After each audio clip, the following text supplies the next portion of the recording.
Hi, everybody, and welcome back to Chee-Tash. My name is Chris, and today we are going to be talking about Look Out on Parenting here, the survival guide for the single parent by my friend Ted Moss the Third. And today we are moving on to part 3 of Ted's book, all about life lessons. From reading just the first portion, we're going to go over lessons 1 through 4. It kind of reminds me of Teddy's tips from the first part of the book, and then, as you guys know, part 2 was getting through the day.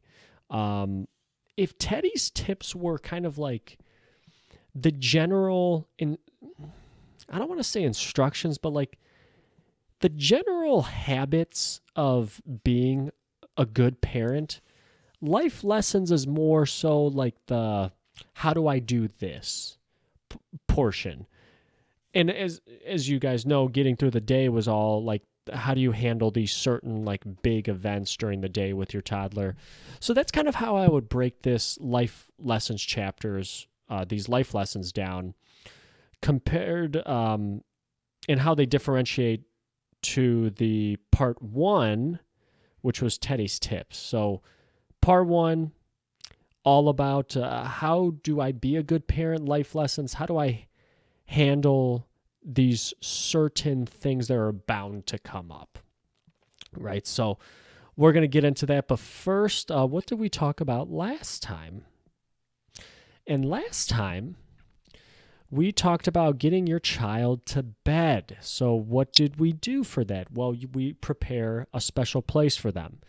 It should be only their place. It should be a place where it's comfortable, it's warm, welcoming. It should not be a place that you send your toddler to for punishment. So, God bless my parents. I got sent up to my room for timeouts all the time, but Ted advocates for not doing that because then your child associates their room with punishment. No, this should be a place where they realize, hey, this is a place of rest, relaxation, etc.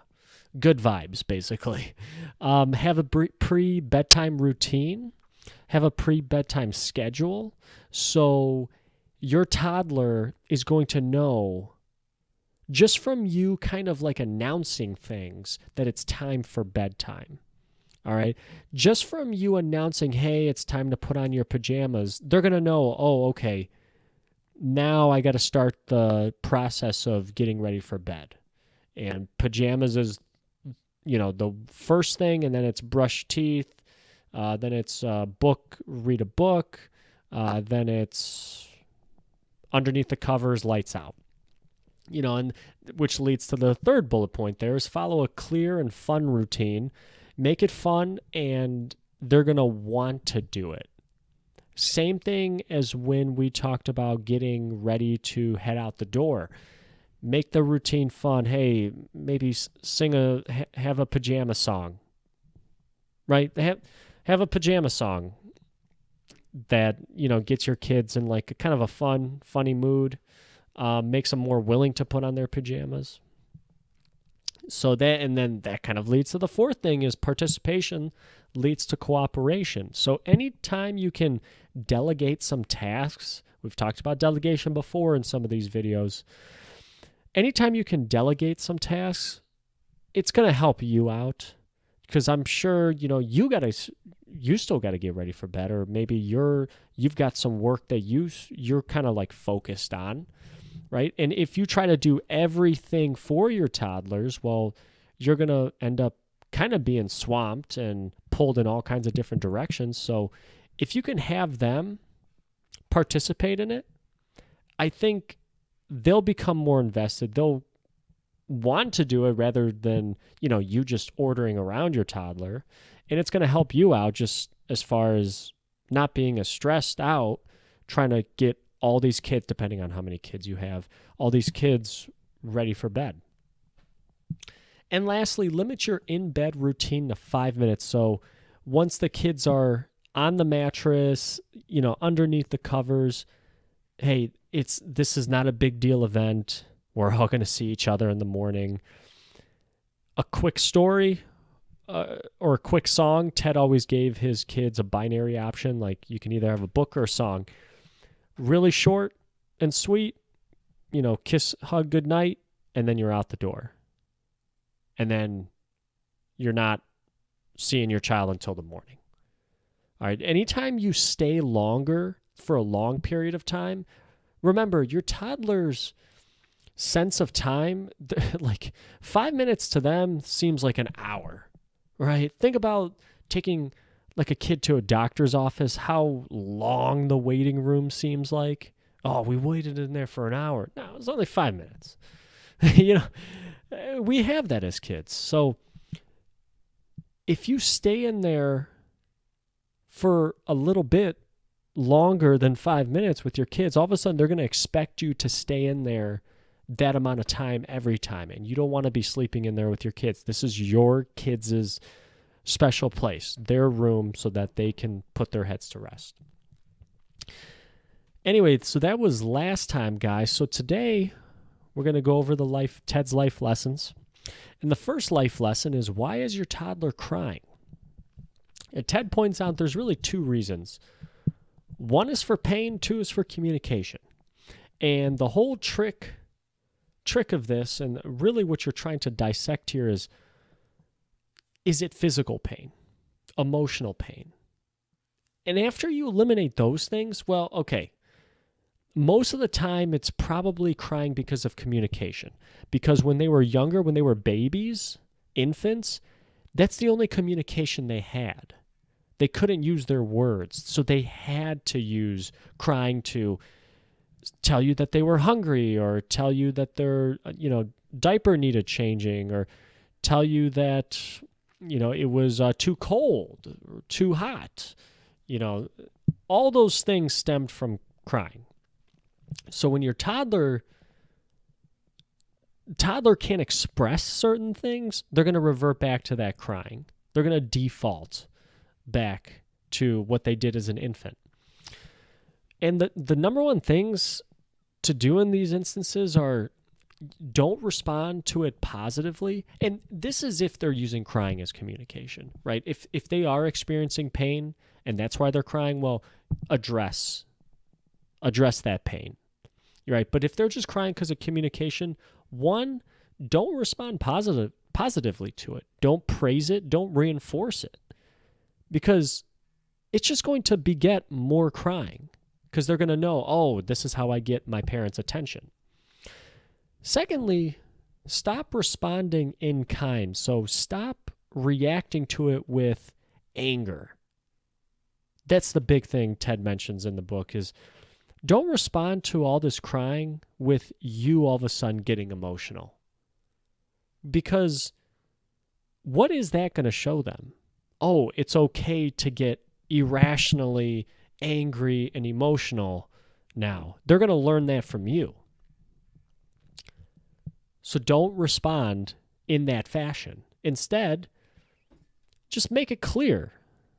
Hey, this is not acceptable behavior, and we're not going to stand for it. Then that's ultimately what it comes down to. Just stand your ground. Don't feed into the crying.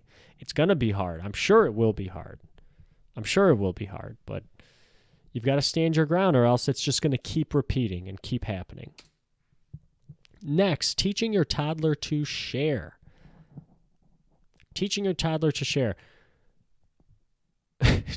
You like that first bullet point? Don't teach them to share.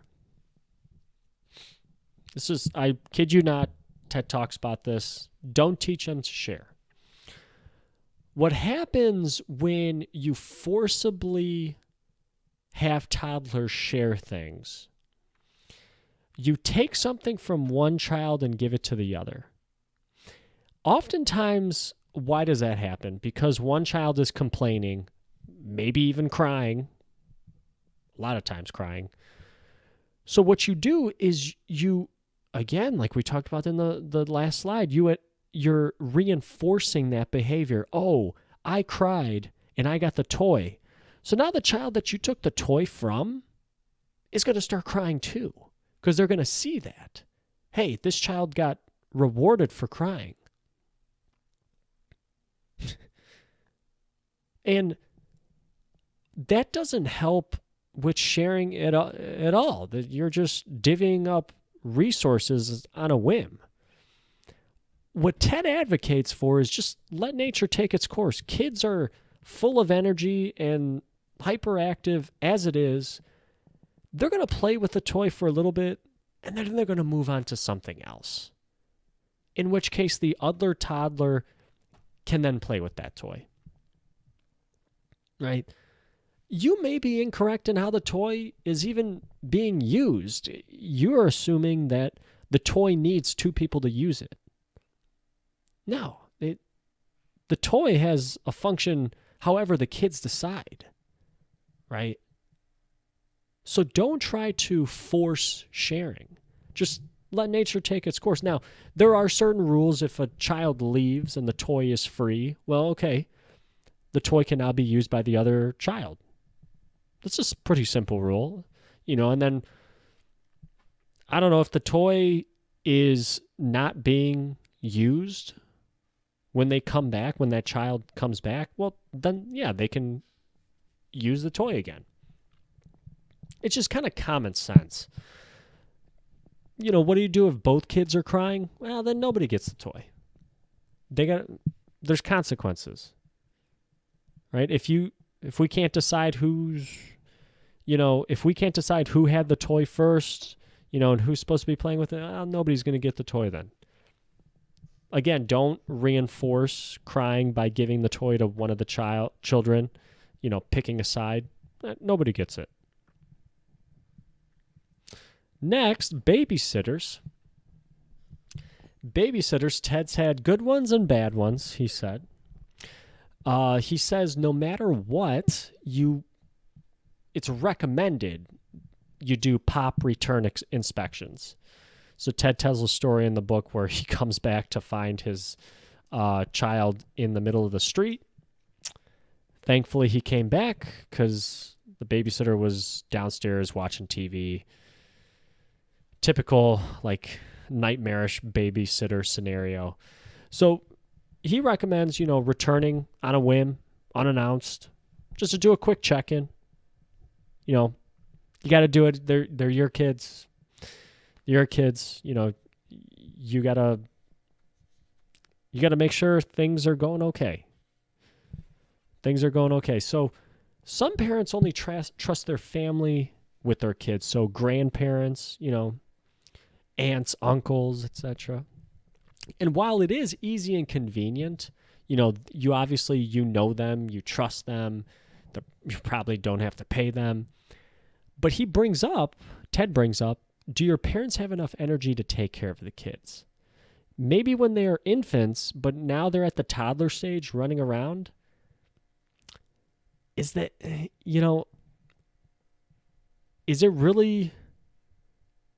putting a lot of stress on your parents to watch over your kids? You got to kind of think about that. And you're also limiting your toddler's exposure to a variety of care and to a variety of adults. Right? Even your toddlers are going to go through these early stages of their life. They're going to have different teachers, right? Different, possibly maybe different daycare providers, right? As they grow up, they're going to have different coworkers, different classmates, different managers. So what you teach them by getting them exposure to other caregivers, babysitters, in this instance, you're teaching them to adapt to different environments. And that ultimately is going to be a good thing. They're going to realize, hey, the rules that apply at my future job are not going to be rules that happen where I live. Just as an example. So different coaches too. I forgot about that. If your children play sports, different coaches.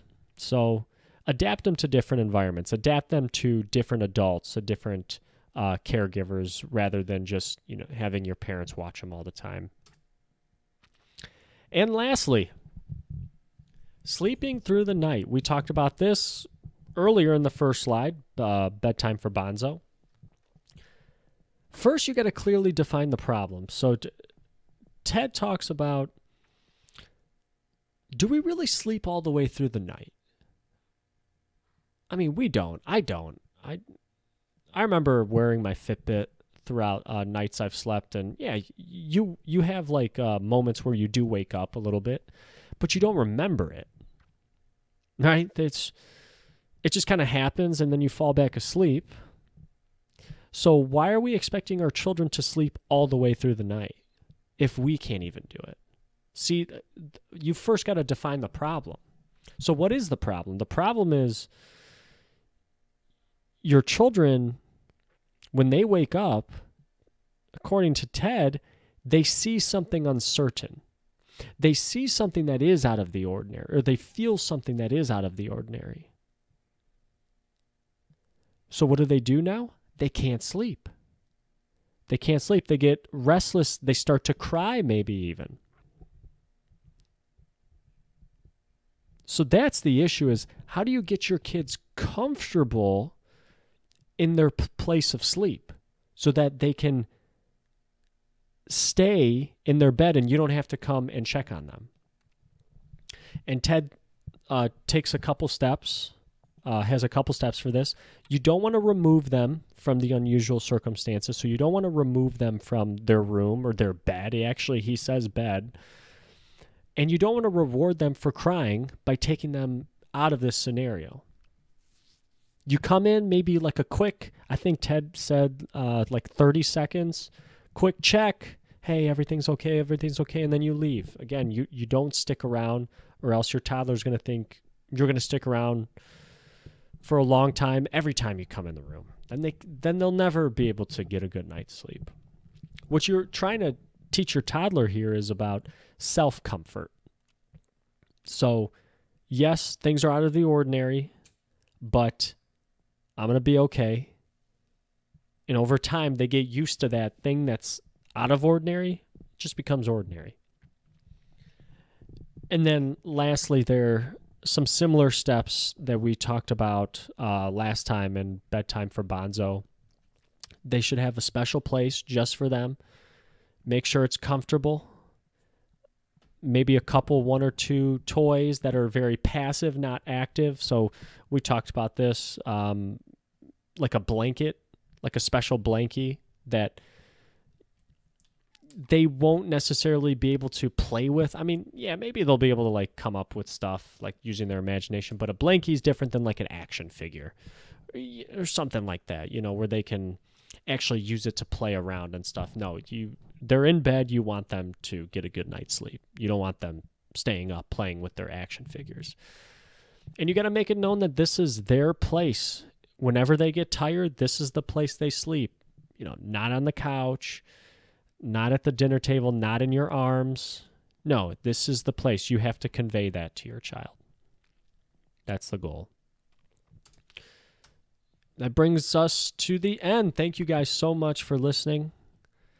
Really, really appreciate it. If you have any questions, please leave them down in the comments below. And we will do the next 4 life lessons from Ted's book next time. Stay tuned for that. Guys, thank you very much. My name is Chris. This has been Chee-Tash. Take care.